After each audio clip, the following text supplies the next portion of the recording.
Text line, Lacey is checking in from Illinois. Congratulations, Coach, on a perfect 8-0 start. Now with UCLA, USC, Oregon, and Washington, now in the Big Ten. Do you think anything will be different about style of play or the really difficult conference schedule? And you just have to go play. Right. We know they're really good teams. Right. They are, absolutely. And we talked last week a little bit about the last two expansions in the Big Ten has not done women's basketball coaches any favors, right? No, every time we've expanded, if you did a little survey, it's women's basketball that really it just totally upped which is great, but it's crazy. I remember when Nebraska came in the league, they were in the Big 8 at the time. And we were number one, and then doggone it, they came in at that time. Then Maryland came in the league, right? And Rutgers was really good at the time. Rutgers was good. And I know I wasn't here yet, but I know Penn State was really good. I say that tongue-in-cheek because I'd rather have it that way than you're adding a bunch of, poor sisters that drag your conference RPI down. But we're going to learn a lot. The Pac-12, old Pac-12, they played a little bit differently than the Big Ten did.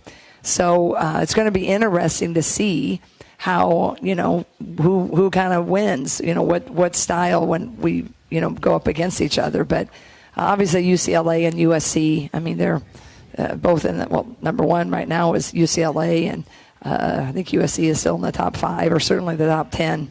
And they have, some marquee players.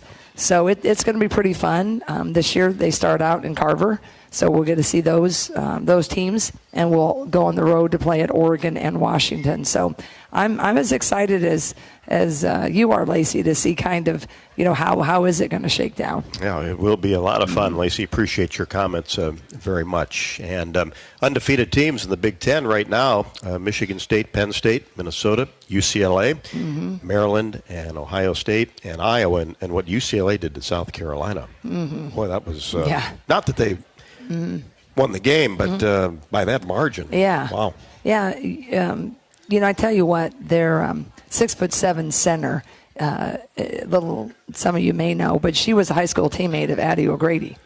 And so we started out recruiting both of them. And so Addie is a pretty nice passer, but Addie played at the elbow and she fed the 6'7". So Addie's passing, she, worked on that. But they've done a really good job developing Lauren Betts.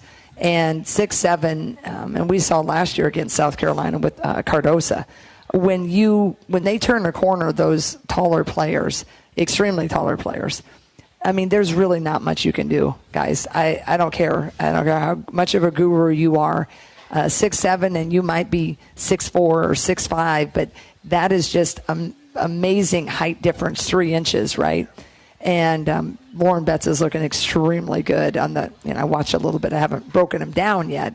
But then they have Kiki Rice as an incredible guard, and then they have a whole other cast of characters. So, it's kind of like when Cardosa graduated from South Carolina. Then I don't think they knew probably really what to do when they faced another size, right? So I didn't see that game. But I do know that Corey Close at UCLA is a really good coach, and she obviously had him ready to rock and roll. And we saw him up at Albany last year. We sure did. Game before. And they were just LSU, a hair short. Right, Yep. but looked very, very good. And